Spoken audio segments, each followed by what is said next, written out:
Today's episode is about something deceptively simple. I doubt it. Running. Nothing is simple with you. But not the kind of running most people think about. This is not a 5K. It's not even a marathon. It's running so far you forget why you started. Together with Jarett, I want to look at the history of ultramarathons, not as a list of races, but as a window into human nature. Like that. Why did early humans chase animals to exhaustion? Why did ancient couriers risk their lives running from city to city? That makes sense. Why did Victorian gamblers place bets on men walking in circles for days? Because that sounds like fun. And why, today, do thousands of us voluntarily line up to run 100 miles through mountains, deserts, and our own limits? I don't get that one. Ultras are more than a sport. They're a story about our species, our stubbornness, our creativity, our need for meaning through struggle. Cue that intro music. Who says you need to fly to reach the top? Keep beating your block till your feet are hot. Get your head out the sand, join the flock. It's okay to run scared, we enjoy the lie. Welcome back to the Ostrich Running Podcast. I'm your host, Nick Miraz, and with me, as always, Jarett, the Juice Horton. Buy my hat. Buy his hat. He doesn't get any royalties. I get royalties for every hat. This is the Ostrich Running Podcast, where we run scared for the flock and occasionally ask our bodies to do things that would make evolution raise its eyebrow. Is that what we're talking about today? I don't know. We can't get into. I mean, we're kind of into some sort of evolution, not the evolution of the conversation we were just having, which put us behind schedule. It's very deep, but that's a different podcast, different day. The first long distance walkers, I guess. Today, we're going to take you down a history journey of. I'm excited. The ultramarathon. It's actually really nice. I'm a history buff. Yeah, history buff. And I think it's great for everybody out there who decides to sign up for these races, myself included. I learned a lot during this research of this episode, extensive research. I learned that you guys are more nuts and people in history actually had a reason. We will go through that. We'll break down early indigenous and early human days of running to where we are today. The stories of the races that you are following so vastly, these very popular races like the Western States 100, the evolution of that, the origins of Badwater 135. And I guess we're actually going backwards in history because we're going to start with your insane training week, right? So we're going to start with you, and it actually kind of evolved. And we're going to jump around. We're going to jump around into my Neanderthal training of what it is that I've been doing. This week, tough week. It's hot out here in Southern California, which is insane because Badwater just took place. But at least you have shoes. They didn't have shoes. They did not have shoes. So you're just complaining. Which you never complain. You're not a complainer at all. But I mean, you should run without shoes like they did. I did run in Crocs. I mean, that's worse than probably running without shoes. I feel like it was.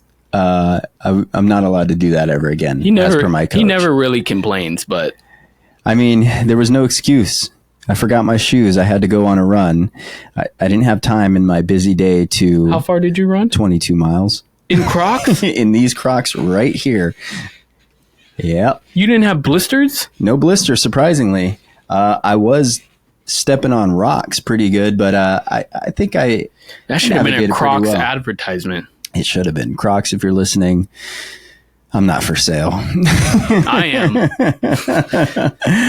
How about you? This video has been brought to you by Crocs and the Juice and the Juice hats. And the Juice hats. Juice, how far did you run? What was the furthest you ran this week? I was in Chicago and I wasn't on a track. It was last week. But I wasn't on a track. Okay. So I thought that this loop that I was running was actually just a lap. Okay. But it was actually 3/4 of a mile. When I looked to see how far this was, because you long distance runners have me thinking about distance. I looked it up before and I was like, okay, this is 3/4 of a lap. So as I got halfway around, or about 3/4 of the way, I was like, wait a second, there's no way that this was a lap. So I ran 3 times around it. So you'd be proud. Yeah. So what is that, a mile and a half? Yeah, probably like 3 times around 3/4 of a mile. So 3 times around 3/4 of a mile. That's a regular lap then, isn't it? Isn't it 4 laps around a track is a mile? No, that's 4. But I'm saying, I'm sorry. I ran 3/4 of a mile. So 3 laps, 3 times. Let's just say that. Okay. So, gosh. Yeah, I'm not a math guy. I just run. Yeah, who cares? I feel like I'm in the middle of a long run now. It's not 2 miles. It's somewhere. It's like 1 mile, 1.7. Oh, you did 3. And I did that a couple times. Yeah, 1.7. So now I went out the other day and I ran 1 mile, and it was easier. It's amazing how that works. It's wild. And are you going to hold true to your promise to our last guest, Wes, and run 3 miles? I said that interview was so good that it has me considering running 3 miles. Go back and listen to it, and you let the Juice know if he's in here. You're going to do that cut thing. Yeah. Well, basically, you're saying it's crazy that we run so far, and then you go run the smaller distance, and it's actually a lot easier, right? Yes. This is something that I think helps us with ultra marathons, right? Who do we sue for that? Who do we sue for the ultra marathon invention? Yeah. Who is it that we can sue? We don't know. Who's responsible for all of this? We don't know who's responsible for this madness. We actually kind of do, but it's not just one single point, right? Mm-hmm. We're actually going to go back in time to when we first started running. Now, put yourself in a nice, long, well, I guess Neanderthal days. I don't know if it's that far back. I don't know. Early man days, right? Where persistence hunting became a technique to catch your food. Now, persistence hunting is a technique where humans chase their prey over long distances in the heat until, you guessed it, the animal overheats and collapses. This is how Nick got married. Chased her down long enough. I chased her down till she had nothing left to run away, and I said, here I am. And she had no other choice. That is a really good job. It's me. This relies on human superior thermoregulation, or, for us simpletons, sweating and endurance over time. Now, humans have adaptations like large gluteal muscles, long legs, and sweating capacity suited for endurance running. It's almost like we were born to run. Really? Now, compared to other animals? Wow. I mean, they're born to run too. Born to run long distance. And they probably had to adapt because they're like, this Homo sapien over here keeps catching us. We need to start getting a little bit faster because I'm getting eaten. Were we the ones who caused an evolutionary shift in other animals? Probably not. I would love to see this actually happen. Homo sapien response, right? That we're so important that, other species. Does anybody still do this today? Have you heard? Like, is there any group of people in Africa that are just chasing down something long enough? I know the dogs do it. Well, I've seen that video that you showed me of where they just, now we're so smart, we let the lions chase the meal, and then we go scare the lions. I feel like I could have figured that out really fast. Like, if I'm dealing with lions every day, I would have been like, well, you're millions of years in advance. I didn't have guts. Yeah. So I wouldn't have never ran up on a lion, but I mean, these guys are crazy. Wouldn't you think they would be crazier back then? Men stealing food from lions. It's crazy. Just search that up. Look that up. Like, if you just run in with confidence. Wow. Running with confidence. That seems like, what you need, right? I guess. Confidently run your distance. Or stupidly run, like I did, running around 3/4. You can run a lot further if you really think you're running a shorter distance. Yeah. Maybe. Well, if you want to look up some of the references from that persistence hunting, you can look up the book Human Locomotion and Heat Evolutionary Perspective on Sweat Glands and Running. Can we put it down in the bio? It will be in the show notes. So when you listen to it, as you do so often, Jarett's affiliate Amazon program. Yeah. Okay. So I can get paid. We got to get him paid somehow. But these were early days of running, right? Where we were chasing our food. We had purpose. We really Makes sense. It was survival, right? I'm starving. Fast forward, yes, I'm always hungry. It doesn't count that I ate a bunch they're of orange really chicken. starving Oh, enough to chase an antelope Yeah. for 40 miles until it tires out. or chase a rabbit until you can eat it because it's tired itself out from sprinting for so long. That's just another analogy. Oh, and it goes into a hole. I'm guessing but in order to feed a big community of people, I want to stay on this just for a second, as you can tell, because it's in Africa. Mm-hmm. But Yes. I wouldn't think a rabbit is going to feed your whole group of people. So they definitely did bigger prey. Yeah, for sure. I agree. And I would just imagine an antelope would just turn around and rest. Like, look at these guys. Well, it's wild that maybe they prepared themselves, in the start, right? And this was actually early forms of fueling. Maybe the tribal leader was saying, all right, Mufasa, you need to drink a lot of this water and eat this certain plant because we've noticed that we can run a lot longer when the sun is at the highest. Ostrich salt. Have ostrich salt, they're just straight savanna ostrich salt. And they knew that if they prepared their bodies, they would be able to make the kill and run and outrun that thirsty gazelle that had no water, been running already for days. And just before it thought it was going to get a drink of water, out pops a bunch of Don't say it. Neanderthals, Homo sapiens. I wasn't even thinking it. They were not Neanderthals. Yes, we went down this rabbit hole. There was a different species. What were Homo erectus? Did Homo erectus? I think these were just Homo sapiens at that time. Of the Homo species. Yeah, of the Homo something. Yeah, we don't know exactly which species. I probably should have read the book a little bit more, so don't quote me on this. That's going to be an awesome episode if we get a historian in here to talk about running. Could we get a historian about running? That would be great. But what historian would we get? Indigenous? Because we might go into the indigenous a little bit later of the Americas. But, obviously these are the indigenous of I would love that episode. What we would think, or what not think, what we from the African region, right? Right. So they're out there chasing, hunting. Fast forward, what? They probably did this 2,000 years to the next more recognizable empire of the Greek Empire, right? Oh, maybe millions of years. You think millions of years? I mean, the first humans like we were looking into were 3.2 million away. This Greek is relatively new. Yes, it is one of the newer.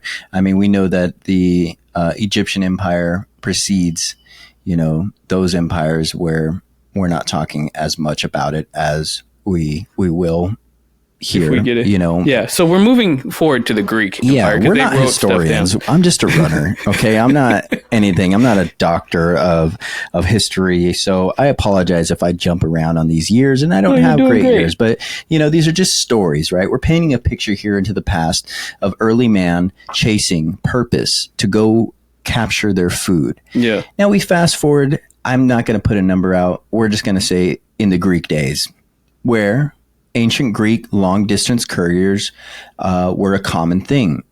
They could never really, or they could actually cover extreme distances rapidly to carry urgent messages. And there were many accounts of... The Greeks were pretty advanced, right, Nick? Yeah, I mean, again, this isn't a political podcast. This is just observation, right? They were very advanced, but my question is... In my time of being a collegiate student, we understand that other civilizations still preceded them, hundreds, maybe thousands of years, where Eastern philosophy, Western philosophy, whatever you want to, call it, they were still advanced of Western philosophy. They had government, they had math, they had science, they had astronomy, they had psychology, I would assume at some point. They, a lot of this was very advanced, right? But they were really good at keeping a record. Right. And I guess that's what it really comes down to. But that's who can keep better records. That's my question to you is, they were running a long distance to deliver messages. Mm-hmm. Why do you think, didn't they have like buggies and stuff? Why do you think they were running? Like, why didn't they have... You brought this question up to me. Yeah, right? why didn't they use pigeons? When did the pigeon first start? That's another question. That is a great question. But I'm just trying to get into your head on like, why do you think they ran the 100 miles? Now, I remember you bringing this up to me, and you say always use the advancements of technology that you have at the time, right? Mm-hmm. And I said, maybe they didn't have horses, or they did, but obviously they did, right? And you said, why not? Why not jump on a horse? And then I was assuming that the terrain might have been, a little bit tougher. As I gave it some thought, though, obviously a horse can traverse some terrain, and actually we'll find out later on why somebody in our modern day ditched the horse. But that's getting far ahead. I believe they ditched the horses because, one, it was a lot to upkeep it on a journey. And see if the Greeks had horses. They had horses. I mean, think about... Of course they did. The Trojan horse thing, the story, right? Phone down. Yeah, Touche. So... Yeah, they had boats and everything. Yeah, they had it all. But I think that there might have been... While you're talking some about sort of stealthiness that came with not having a horse, right? If you could hide a single man versus a horse that neighed and trotted and made a lot of noise, was also very trackable with all the poop, I'm sure, that they had coming down. That's very smart. So that would be my assumption as to why you didn't use a horse, even though it was available for stealth reasons, right? Nobody would expect a man come running hundreds of miles through, but you could hear the horses coming through, right? Popular trails. And also a horse probably couldn't navigate through bush and shrubbery, right? Mm-hmm. Deep forest. And maybe the shortcut path was not one that was paved. It was a path through the wilderness where only a man could navigate its ways through. But in these Greek days, the accounts described couriers running 100 plus miles in a day. Do you want to hear the exact reason? Yeah, let me hear the exact reason. Because you kind of touched on it, I guess. Well, you would think I kind of have some knowledge, but you're kind of smart. So, kind of dumb too. No, you're not. He ran. So there was a guy in Athens. Is that Athenians sent a runner named blah blah blah to Sparta to request military help. Phidippes? Yes. Nice. It is. There we go. This guy is smart. And that was for the Battle of Marathon, right? We're not there yet. Oh, okay. Go ahead. Doesn't say that. But he ran about 140 miles over rough terrain, not on horseback, but on foot. This was normal in Greece at the time. They had trained messengers called, you said it earlier. Hemerodoромoi. Day-long runners. Day-long runners. Reason they didn't use a horse. Greece is very mountainous, and the horse were not reliable or practical over that kind of long, rugged terrain. Foot messengers could actually be faster and more dependable in that environment that they lived. Then came the Battle of Marathon. Oh, weird, Nick. Yeah. They defeated the invading Persian army at the Battle of Marathon. After the victory, the legends say the P word ran from Marathon to Athens about 26 miles. That's where the word Nike comes from. Victory. So they all just ran and supposedly collapsed. Nike doesn't mean just do it. No, it means victory. Just kidding. Oh yeah, you knew that. Why not use horses in the famous moment? Horses were used in warfare, but not as primarily messengers in hilly or mountainous terrain. Also, sending one man on foot could be quieter, quicker, and safer than using a horse, especially in speed over rough terrain especially when secrecy or speed over rough terrain was essential. Why do we need ChatGPT when we have Nick? He hit that on the nose. Oh, gosh. Wow. That's crazy. Man, some would say that I burned all of my brain cells at some point, but I guess there's still something firing off. No, you're like the early primates that took certain things and evolved. I'm a dumb Neanderthal. No, you're a genius Neanderthal. Okay. You went so far down the rabbit hole that you came out a genius. You know how I say that smart people are on a spectrum? So actually a genius is closer, like, I'm sorry, a person with mental deficiencies. Is that the right word to say? Well, if the way you're going to explain to it, it sounds like a mental advantage. So capability. But yes, deficiency or a mental. I don't know the correct word. Yeah. I get what you're saying. You're trying to be politically correct. So they will probably say something that a genius would understand more than somebody that's just an average IQ. Got it. So you went so far down, and then you were kind of off at one point, and then you emerged on the other side of genius. Yeah, you're in your genius stage of life right now. Wow. What is it that I'm taking that's allowing me to do that? Is it ostrich salt? Is it Suntra? No, you already took it. Oh, okay. You went through the process. Oh, okay. Like Neanderthals. Oh, I'm already here. The mutation inside my body has already taken effect, and here I am. No, you're a human ChatGPT now.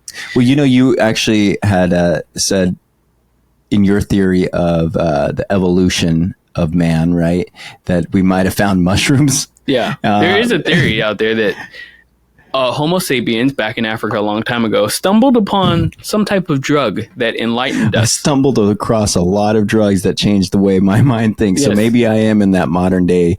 You've evolved again. You're actually not Homo sapien anymore. You're Homo... Super sapien. Yeah, something like that. Dragon Ball Z. If you guys knew him, if you guys knew this guy, you would see how evolved he actually is. Oh my gosh, I am evolved. Another history lesson real quick. Yeah, let's hear it. The 26-mile marathon run to Athens is mostly a later romanticized version. The real historical feat was the 140-mile run to Sparta, far more impressive. The modern marathon race was invented in 1896 to honor this legend. Yes. But it's based on more of symbolism than fact. So you guys running 100 miles actually is a little bit more realistic. More realistic. So you're like, why not the marathon? It's because this whole time we're not fake. We're actually trying to be more like how we used to be. I guess. Wild. Why do I still feel crappier after a marathon versus a 100-mile, 50-mile? Well, I know why. It's way more of a relative effort. Really? Yes. You have no excuse. It's like what we talked about. Yeah, that marathon, you just have to move. It's different moving, different body mechanics. You're just basically running with no resistance. That's why I can play soccer, but running long distance is freaking tough. Yeah. But you can go slower on an ultramarathon, right? So we continue on down our history. The Tarahumara Canyon Ultras before Strava. Is this after Greek? Yes. This is pretty much the Indian tribe of northern Mexico. They were famous for long distance running. You might recognize the book, which you haven't read yet. You probably should. Born to Run. And that is by, I think it's Chris McDougall. That is fiction. Because we are not born. We're not born? We're not born to run. I thought you knew where I was going with that. Oh, you don't think we're born to run? No, obviously we are, probably. I mean, we were looking at the old CGI creations of Neanderthals, and they're running after the gazelle. I mean, you had to run. I think we're definitely born to run. I'm just saying it's fiction because running sucks. So he wants it to be fiction. Yes. Jarett wants to say we were born to sit in our chair and just chill. And no, I think walking. Oh, okay. Walking to. We're born to walk. We're born to move. Yes. Born to move. On two legs. Stay moving, people. It is what you were born to do. If you find yourself not moving quite often, I always say that movement is the best medicine. Please make sure that you help your mind, your body. Don't lose it before you use it. You see what I did there? It's side message. Use it before you lose it. You get so much out of this podcast. Yeah. Nick is always giving his wisdom. Don't take my wisdom on early history. I'm not. You're doing great, though. Yeah, we're trying. I thought I was going to catch you by going on ChatGPT, but you nailed it. Oh, man, this is wild, right? Yeah, it was great. So, traditionally, running was woven into their culture. But I do want to say this. Mm-hmm. I do want to ask this historian, if we ever get him in here, does he think we were born to run? Because this sounds like another podcast, huh? Yeah. If you know a historian, I would say no. How are we born to run? Yes, we're born to run, dude. We're born to run. We create side story. Why are we born to run? We were born to run because before we had tools, external tools that we created, we only had the tools that we were given, right? Walking. You're born to walk. Okay, so if you're walking, the only food that you're going to get is something that doesn't walk away for fast enough. Perfect. That can't beat you, right? That's the healthier stuff. Is that the healthier stuff? Yes. But does it taste good? Strawberry tastes good. The strawberry tastes great, but I'm talking about feeding that bigger brain that we had, that double the size amount of early Homo erectus. We needed to feed it with protein. But we can invent traps. We can invent traps. What is it? Okay, but is there a benefit to running? I'm talking about born, right? Born. Before we even had the ability to create tools outside of our external bodies and what we were capable of, we were born to chase this thing down like a lion. A lion does not go create a trap. I mean, they do now work in tandem with a lioness works in tandem with a hunting pride, right? But this would be my argument to that. And this is kind of fits in because this is a history thing. Mm-hmm. Our lives did not depend on us running. It did. No. Mm-mm. We just talked about how there was probably a long war of different Homo species taking place. If you did not run, you did not survive and you were wiped out. You think so? Are you going to stay around? I think you could walk. Yeah. I think if you were smart enough. I mean, because it's in there. You have a weapon. When they get close to you, you just kill them. What if you weren't good at a weapon? It's like a gorilla. Is a gorilla born to run? Would you say that? It can. It can run, but it's not. If it needs to attack a threat and move faster than its threat to save the tribe, whatever. What do they call them? What do they call a gang of gorillas? Gang of gorillas. Probably G-Unit. God. Yeah, well, it's Gorilla Unit. Yeah, it's true. That's a good name. I can't say anything. That is a great name. Oh my god! But yeah, that's another great question, and we can stick on. That was a great joke. Time right here. 31 minutes in. Nick had a great joke. G-Unit. Ha ha ha ha. Lord Jesus. Yeah, but. We were born to run. I believe we were born to run. And you know what? I'm going to get that historian out there because we're going to find out the answer. I don't think we are. We're going to find the answer. I believe we're born to run. I think you have it's like, were you born to swim? No. No, because we are not amphibious animals. Yeah, you don't need it for survival. So you don't need... Are fish born to swim? Yes. Okay. And that's their form of movement. But a dolphin's born to swim. It needs to swim, but it breathes... It went on land, then went back to the ocean, and has still the fingers of a human. Why would you say that we are not born to run? Is it because Because it's not a necessity for survival. Because we can either start running or stop running on our own free will, right? We have the choice to run or not run. That is the question. And is it healthier to walk? Because you hear a lot of people say it's actually healthier to walk. I feel better after a run. I mean, I hear so many people talk about your knees, your hips, and all this stuff. Like running is going to ruin it's so unhealthy for you. That's another argument. We might not be born to do it. I see people running crazy distances and they're getting older and older and they're still out there moving. Look, I guess, I don't know. I don't know. And then, follow-up question, we can get off of this. If we are born to run, would you say, what distance is the optimal distance that you were born to cover? Or it doesn't matter. It depends on... Okay, I actually do have a comment on that. Okay. And this is coming from me, my own personal perspective of an being an ultra runner. The best distance, I think, 10K, 6 miles. Wow. He said it here. He said it here first, guys. It's not saying that that's what I choose, but for me, at 6 miles, my body feels amazing. When I'm going to go do 20, 30 miles, oh my gosh, at that 6 mile mark, I hit the groove. And that's when I'm like, let's go. Let's keep going. For me personally, that'll be another question for him. 6 miles. So we get to that point. You're not too tired. You feel great. You feel accomplished. 6 miles, sweet spot. Al dente. El dente. We were born to run 6 miles.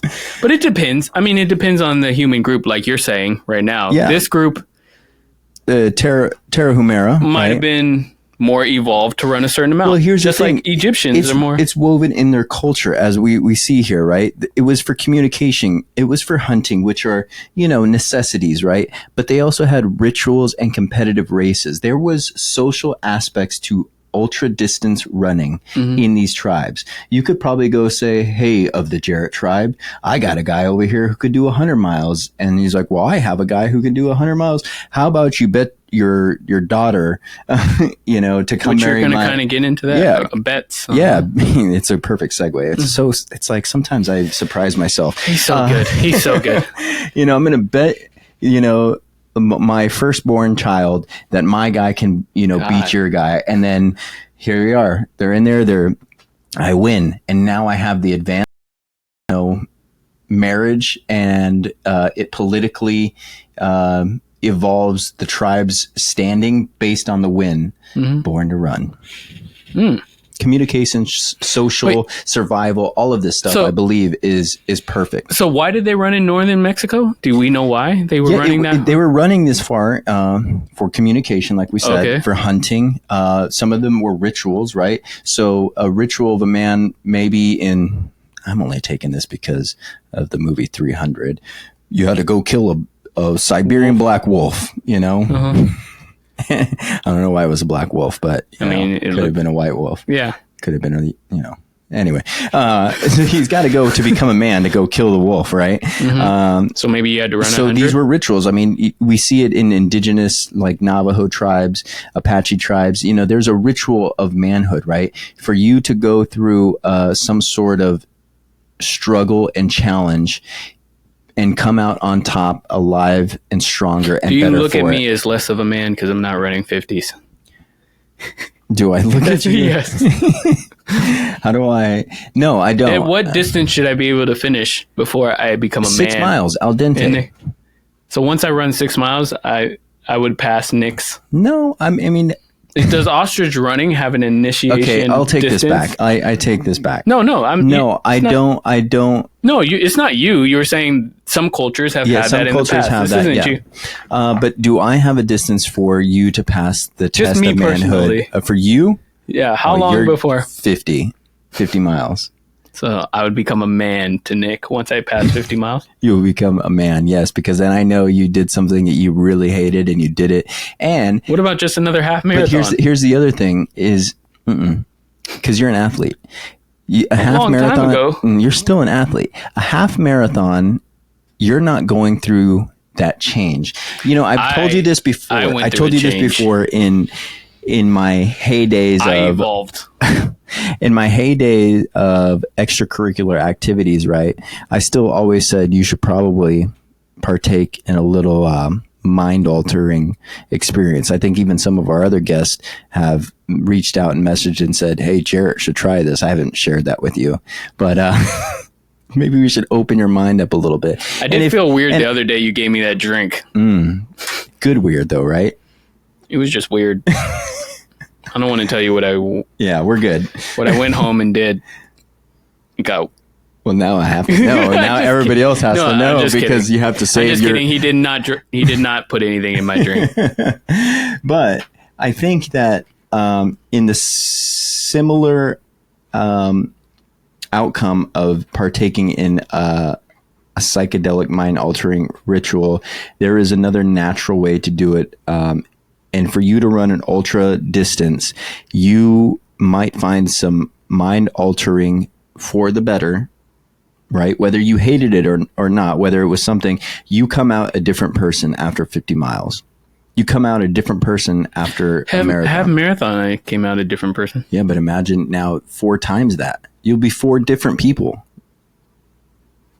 Do you feel improved after the half marathon? I feel like I did something that wasn't. I mean, it's a pretty big for feat. Me. Yeah, I think for anybody, it's a big feat. I mean, some of our guests on this show could finish it in under an hour. I think 13 miles. Yeah, under an hour. That's insane.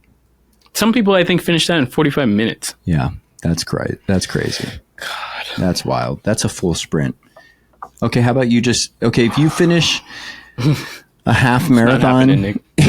If you finish a half marathon, okay, how about this then? A 5K. If you finish a 5K in 19 minutes, then you pass the manhood challenge.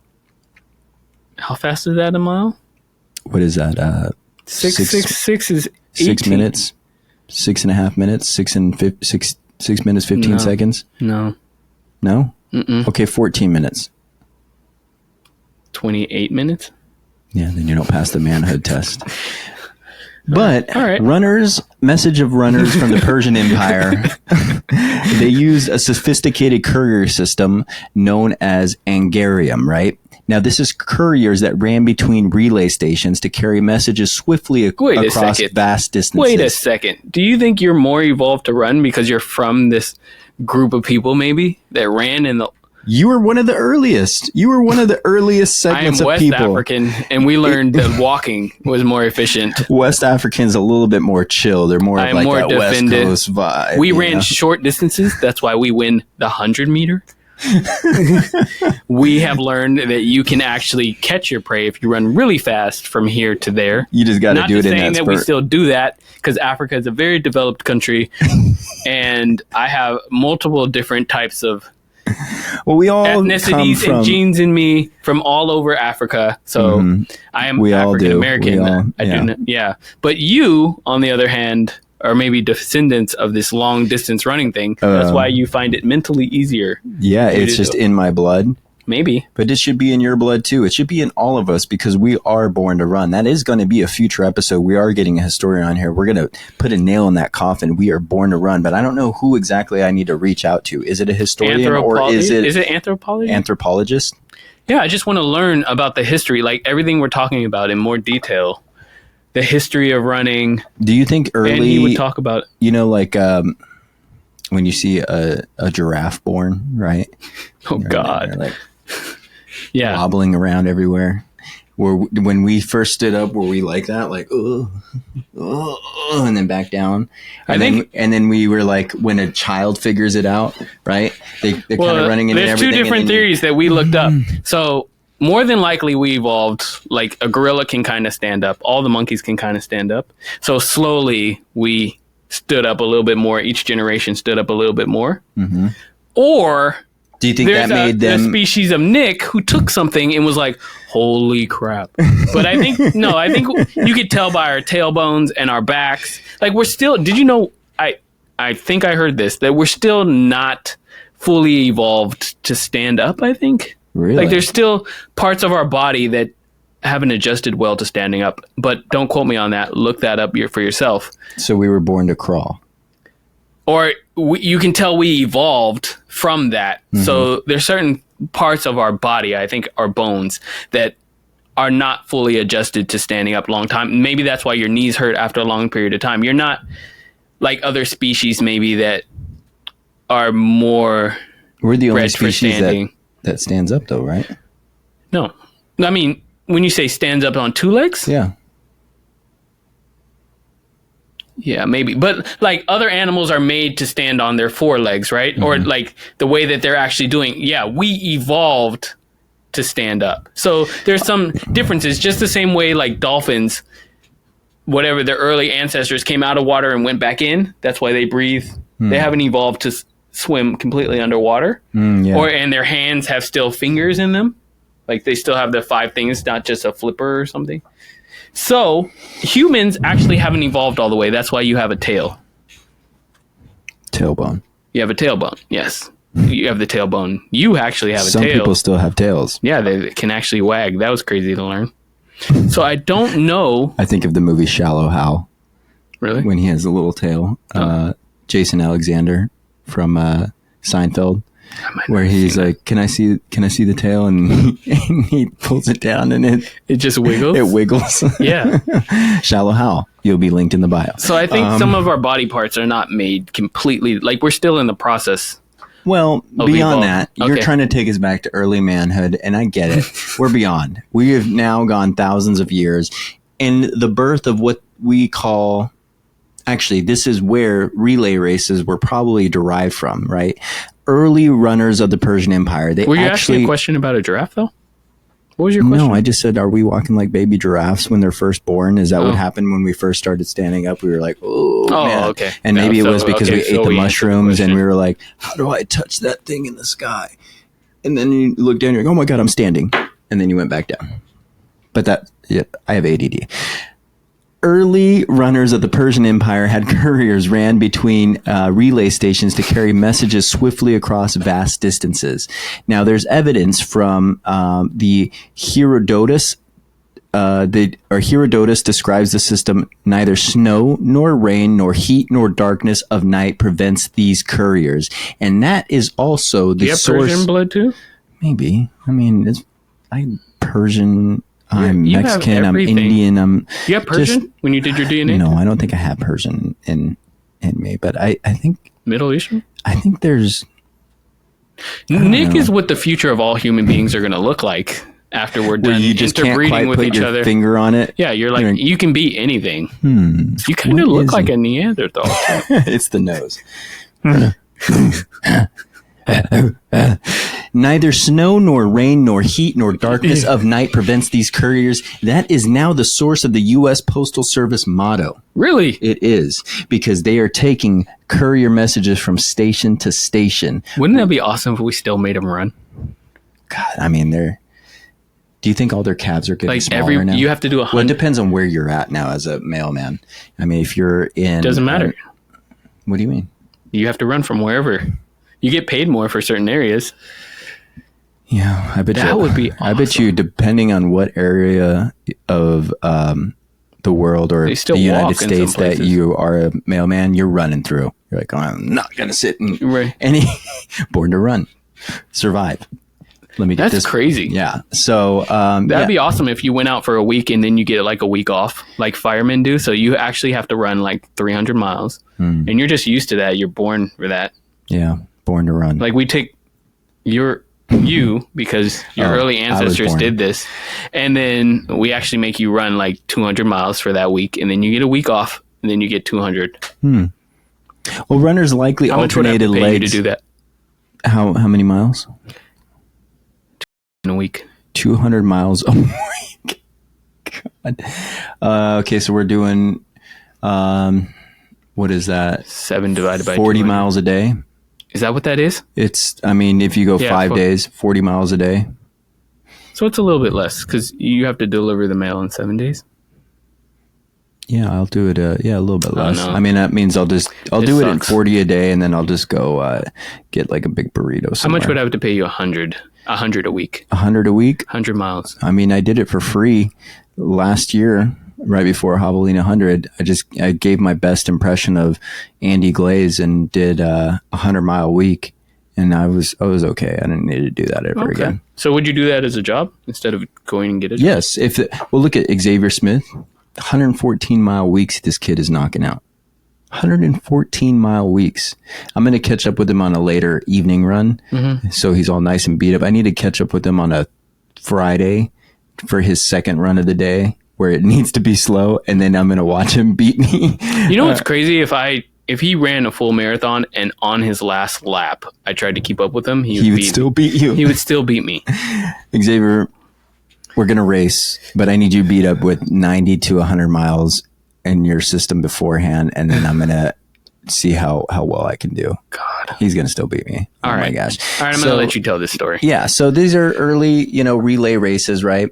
Now, we can kind of really start seeing the evolution, right? Okay. A necessity of survival for food to a necessity of survival from war and messaging, communication, to a necessity of social gatherings, rituals, right? Throughout time, we're seeing this evolution of running take place, right? Now, let's fast forward in the 100s. Pedestrianism. That was the mass spectator sport in Britain and the United States before baseball or football took over. Pedestrianism. I like this. Pedestrians competed in multi-day races, often on indoor tracks or in music halls or arenas. And the classic format was a 6-day race. Competitors circled tiny tracks for up to 18 hours a day. Now, betting was rampant. Promoters hyped rivalries. Oh, we need to bring this back. Aid stations, think Victorian luxury, oysters, beer, champagne. Could you imagine that? You never had a taste of this luxury in the 1800s, but how do you get some oysters and some champagne? Well, I'm going to be an athlete, baby. Yeah. It looks like we're still doing the same thing that we do today. We're getting everybody out the hood and we're giving them a luxurious lifestyle by being a modern day gladiator in the NFL, the NBA, MLB, NHL, MLS. And running started it all. And they are the least paid out of all these athletes that started all of this. We need to bring this back. Like, it needs to just be in the corner of like certain TV stations. Yeah. And then eventually someone just falls out. Yeah. I mean, it's just go. And that's kind of what we're doing, though. If you think about it, we have kind of brought it back, but we're not betting as much. Do we need to start betting on Cocodona? Do we need to start betting on Badwater? Do we need to start betting on Western States 100? I mean, I'm sure there is betting. Yeah, I'm sure there is, but we have some friends who could probably find that bet anywhere. It's just, it takes me 24 hours to see. If we find out there is betting, do I get really good and we just place a bet on myself to have the odds? They're like, Nick, 1,500 to 1 odds to win Western States. And then I just go, Nick, your whole future rides on this. Knock it out the park. We definitely do. $1.1 million if I win this race. For sure. Yes. Okay. Maybe. That's the future. That's the future. We're gonna make our own money. So there was an example in 1878. Then your odds instantly go down forever. Daniel O'Leary. I don't even know if I'm really Irish accent. Versus Edward Payson Weston. He was the Yankee aristocrat. Now they created the first big sports trash talk rivalry. So we also invented trash talking. Pedestrianism. It was a wild We need sport. A historian in here. There's no way. Weston was he was stylish. He claimed to walk properly. O'Leary was working class and tireless. Races drew thousands of paying spectators, with newspapers giving daily mileage tallies. I'm trying to think about how this works. So did they have to keep up with each other? And they had to keep up with each other, but it sounds like, who was it? Weston, the aristocrat, was properly trained to walk in these long distances. Yeah. And his form was very gracious. But it sounds like Daniel O'Leary, this Irish-American slob drunk. I only say that because that's, I'm sorry if that was racist. But you got my mind thinking now.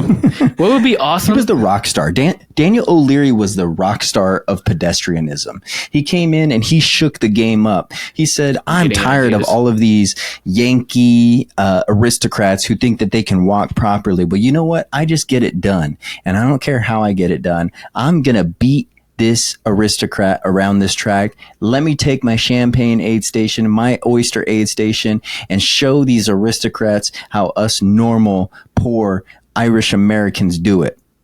And that drew thousands of people. Are you serious? They could not wait to read about it. Now, we can also find these in the books, The Man Who Walked Backward, An American Dreamer's Search for Meaning in the Great Depression, and Pedestrianism, When Watching People Walk Was America's Favorite Spectator Sport. I don't know. My mind is blown. And you're starting to see this pattern again, right, Jarett? The evolution, right? Mr. I was born to walk. I was born to move. Well, you know what? I have a real quick question. Mm-hmm. Would you watch this race where you have to run around the track and then like take 2 shots of something, and then you get a break, and then the other person has to run across 1 lap, and then he takes 2 shots, and they keep rotating, right? And it's about the first person who passes out, but you have to keep running, and you have to see the distance. Would that be right now they do. It's kind of they do beer miles. Oh, okay. So they do a lap around a track, chug a beer, a lap around a track, chug a beer, lap around a track, chug a beer, lap around a track, chug a beer. And they're basically downing 4 beers in 7 minutes, 6 minutes. Mm-hmm. I'm throwing up. Yeah. And they compete with each other doing this? Yeah, it's just like a fun thing, right? Yeah, it's like some of these big races, the big ultra races, they do a beer mile, just to have fun. These games and festivities that are out there, right? The ESPN Ocho games of the main race. Now, you're starting to see, right? Yeah. That, this first celebrity feud, Weston, famous for his stylish technique and showmanship, he even actually walked from Portland, Maine to Chicago. What year was this? This is in 1878 or around the late 1800s, right? Now, O'Leary, he was the Iron Man of his day. He could hammer out 500 miles in 6 days.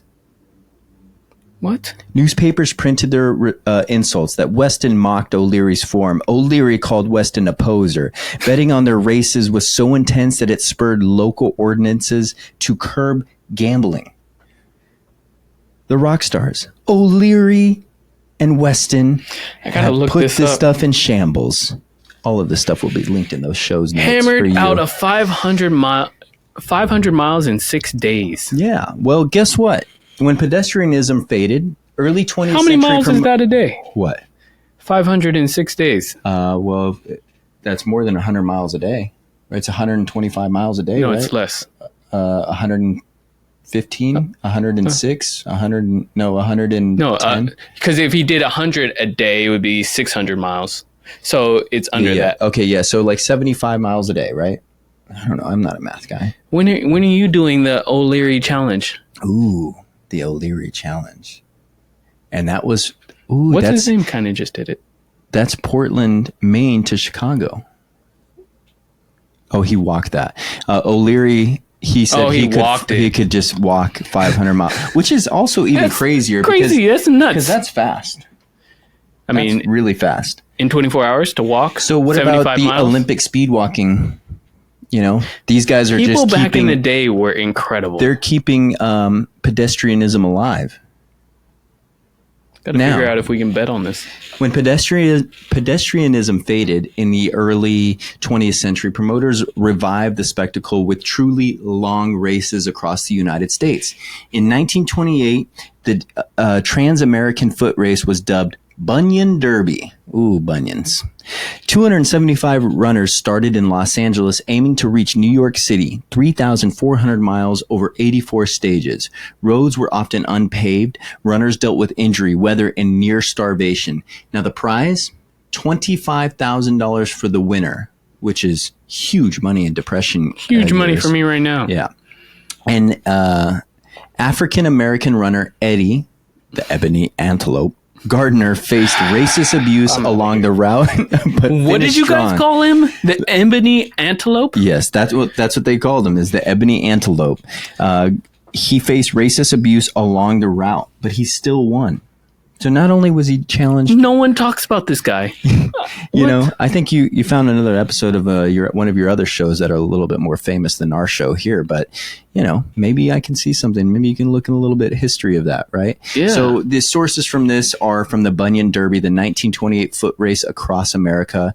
That is from the University of New Mexico Press. Now, the Trans-American Foot Race is also another magazine link that you can try and find. I wonder if they gave him his money. Yeah. Or did they just be like, oh, gosh, wrong person won this? They're like, yep, but there's the we're not going to go into the racial stuff. So yeah, let's not do that. Now, 1921. Okay.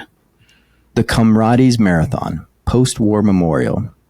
The ultramarathon with a solemn purpose to honor fallen comrades. Of course, a World War vet. Founded by World War I veteran Vic Clapham in South Africa. Okay. Now, it was first run in 1921, which was 56 miles or 90 kilometers between Pietermaritzburg and Durban, intended as a living memorial to British and South African soldiers killed in the Great War.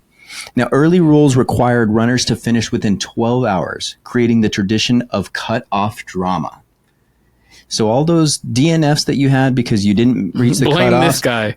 Is marathon. Thank you very much. That's the man who you sue, okay, for the Great War. Today, over 20,000 entrants and one of the world's most prestigious ultras is ran in that area. So it's still going on today. I'm sorry, I should know this, but an ultra is everything over 26.2. Yep. Usually around I wonder why you picked 56 miles. It's just, that's exactly the distance probably. Maybe. Yeah.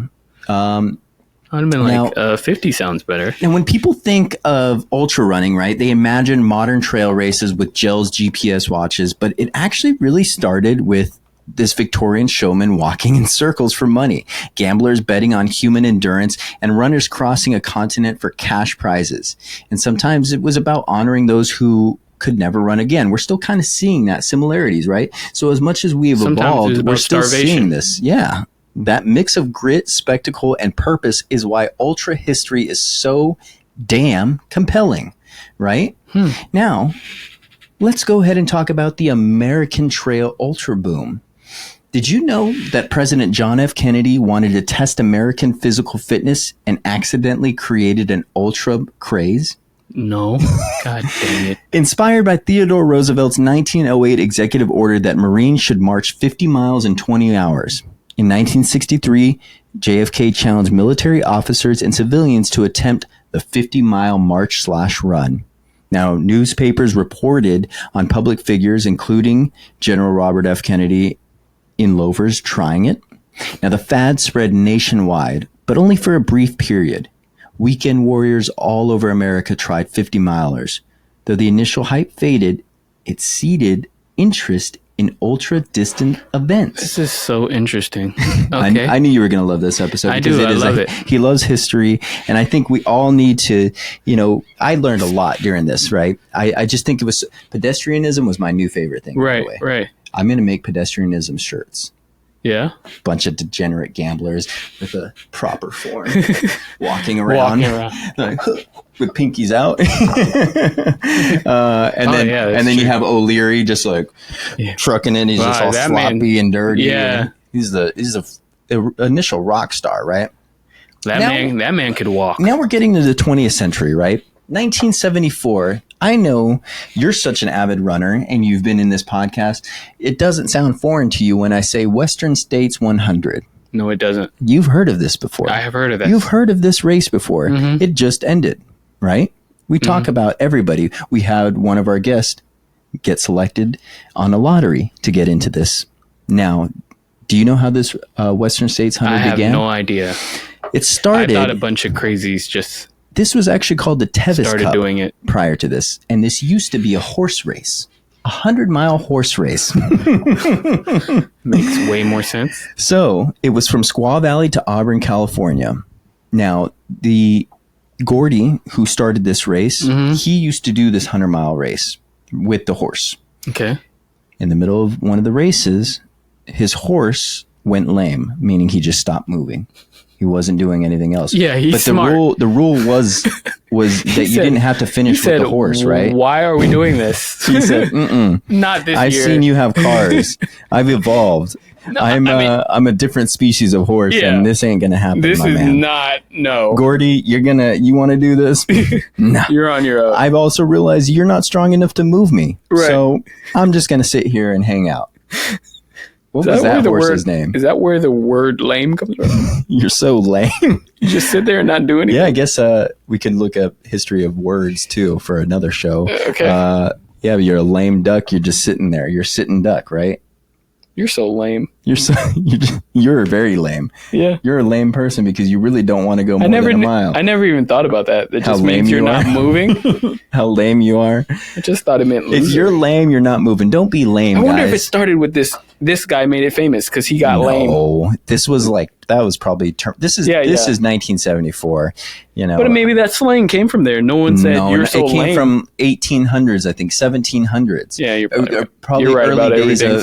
Probably early days of, you know, when we started training horses. Yeah, that's a long time ago. It was not moving, working on the farm. Yeah, that's a lame horse. That's a, you know, you're a lame duck. You're a lame someone horse. Said you're so lame, and then back then that was a crazy offense, and they shot him. Your microphone is spazzing out, but it's okay because now we're good. Is it better? Yeah, we're better now.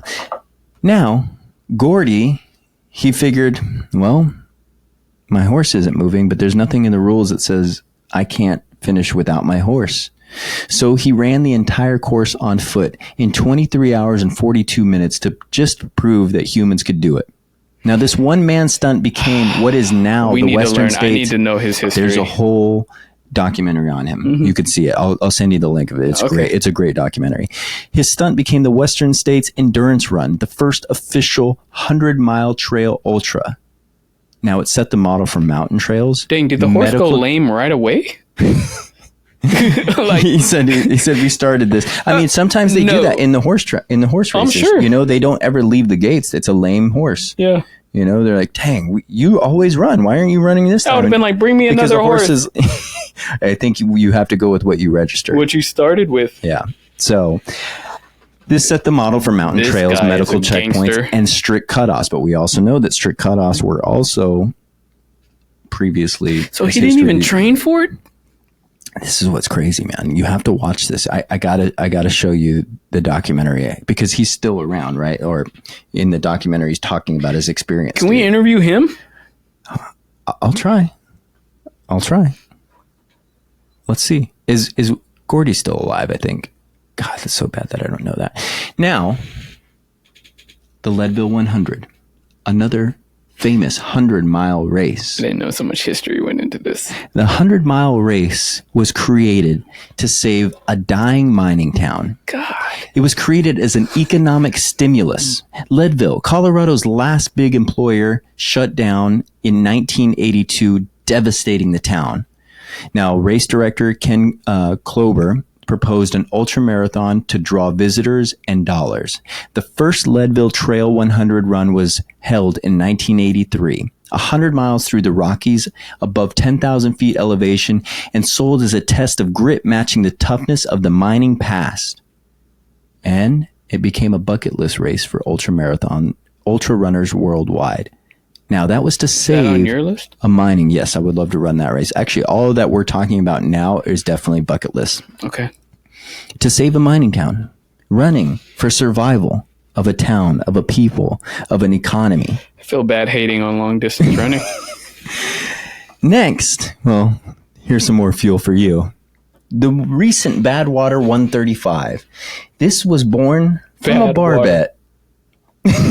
And that's more ironic. I like how we're diving down. We're evolving. We're evolving or devolving. Devolving, yeah. So this just ended. It is the world's toughest race. And it started as a dare. The concept from Badwater Basin, which is 282 feet under sea level. So below sea level is where you start. To Mount Whitney Summit, which is 14,505 feet, right? This, in the 1960s and 70s, a few attempted it solo, but Al Arnold first completed it in 1977 after many failed tries. Now, the original idea was a barbet. You can't run from the lowest... Oh, wait, hold on, let me get... Yeah. You can't run from the lowest to the highest point of the contiguous U.S., I bet you. That's really good. Fuck you, man. Yeah, I can. Acting is in Nick's future now. Oh, God. The organized Badwater 135 race now runs from Badwater Basin to Whitney Portal, over 135 miles in the July heat. Now, runners face up to 120 to 130 degree temperatures on blacktop. This is on your bucket list? Yes, well, I can't even qualify. You have to have 400 miles. Under my belt, and then a couple just to get into the lottery, right? People's shoes were melting on blacktops during these early races. Absolutely not. Just melting. You're running from an oven to where it snows. To a freezer. Yeah. It's crazy. You guys. 20, I think, what was the time of the one that just finished now? Is it 22 hours? I think he finished it in 22 hours. Badwater. How many people enter results? Look at that guy. Yeah, look at that. 120. Well, let me see here. I should know this because it was just all over my social media. So I apologize for me not having, this out the top of my head. But Simon Holvik, right? He's 48 years old. He finished in 21 hours and 47 minutes. They're from Norway. Oh my God. They're out there training in saunas. I don't care where you train. They're training in saunas. But that doesn't prepare you for the cold either. Wait, is there Well, really they're in Norway because then you just step out into the cold weather and elevation, right? Is that true? People train in saunas? I mean, I'm sure they could. I think you have a sauna box and you just run on your treadmill, right? God. That would be the best way. Whereas over here, we just got to heat train, or people like Arizona. You can also So you have a goal one day to maybe do this. I would love to do that. I would love to try at least one time in my life. Yeah. And actually, our next person we're going to interview, she was a crew member for one of the racers out here at this race. We're going to get to talk to her about it, what that weather was like. All right. So, by the 1970s and 80s, ultra running in America wasn't just a curiosity. It was a rebellion against comfort. What? Now, JFK's challenge told Americans to toughen up. Gordy proved that the body could replace the horse. Leadville turned poverty into tourism with sheer audacity. And Badwater was born out of the kind of bet that you make after too many beers. Yeah. Daring you to cross itself on foot, or hell itself on foot. Now, together, they didn't just create races, they created the legend of the ultra, right? So, the modern explosion of ultra running, 1990s to present. Currently, there is estimated to be 7,000 plus ultras worldwide. In the 80s, there were a few hundred races globally. By 2020, it estimates that there's 7,000 plus organized ultras, right? Now, we think that there's factors in social media, better gear, adventure tourism, boom in trail running and participation. Why did this happen? The UTMB is the Super Bowl of ultras, founded in 2003 in France, right? That goes Mont Blanc with approximately 10,000 meters of climbing. It goes through multiple different countries, right? Mm-hmm. The Barkley marathons. That's the one where you don't even know the course that you're running. You're not allowed to have a GPS. You have to go through navigation and find these little book pages, right? They call that like the horror movie of ultra running, right? I want to invent one of these things. Nobody finished the last one. Nobody finished. No finishers, because the year before he had 5 and he was offended. I think he was like, oh, screw this. Right. There he is. So is it just confusing, or they were out of shape? It is through brutal terrain. It's confusing. It's hard. You're trying to navigate with lack of sleep. There's no official start time. You just hear this horn go off the conch, and you have 1 hour to start your time. So he could sit there and let you be dead asleep, and then he just blows that horn. You're like, oh my gosh, I got to start the race. Got to go. And you get your stuff together, and you got to go on these different loops. So which one would be harder for you? This one or the other one where they're running from the... I think Barkley, for sure. Yeah, because you have to be really on point with navigation skills and being mentally aware to find something in the middle of the night, tired, and still keep going. And it's really hard because you don't know one of these so bad. Oh yeah, man. Well, now you have a nice history, pushed before you. Now, the culture of ultra running has diversified. Women's participation has risen steadily. 20% of finishers globally now women, even higher in some events. Now, growth among master athletes, 40 plus, with many competitive elites are in their 40s and 50s. Wow. The winner of Badwater, 48 years old. That's crazy. We are out here just exploring something. When you think that an athlete should be out of its prime, these guys are defying everything that we're told, right? So is it out of our norm? Is it out of our nature to run? Ooh, way to segue back into that. If we can do it for so long. Then what's to say? We can't play football forever. We can't play basketball forever. Can't play soccer forever competitively. Hey, you stay away from soccer. I'm just saying. Do we see 50-year-olds out there winning? Is it because no 25-year-old is crazy enough to try this? I mean, they should theoretically be better if they did it. If they did it. I wonder how many 25-year-olds tells you that it's not entered. all about physical ability. It is a mental Where did aspect. I just hear that? That was in one of my books that I read. Oh my gosh, I might have wrote that book. Yeah.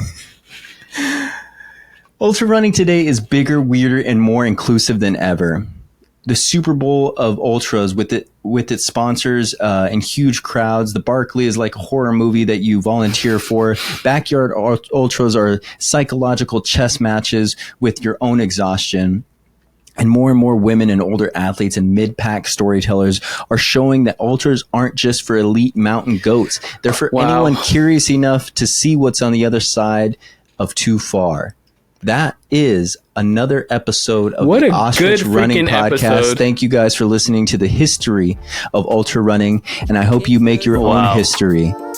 Cue that outro music.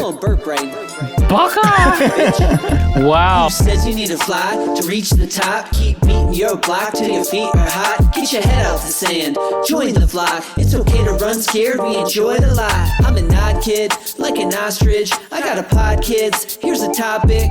Blaze your own trail, don't be cautious. 2 birds, 1 stone's how I rock it. Can't make an omelet without breaking a shell. But the say grew up, now I'm raising hell. Haters gonna hate, yeah, they pray and you fail. So put in the work, whether pavement or trail. The greats fell down, but they got to their feet. Run your own race, put this pod on repeat. Shake your tail feather, keep nodding your beaks. Ostrich gang, or you're not my peeps. Who says you need to fly to reach the top?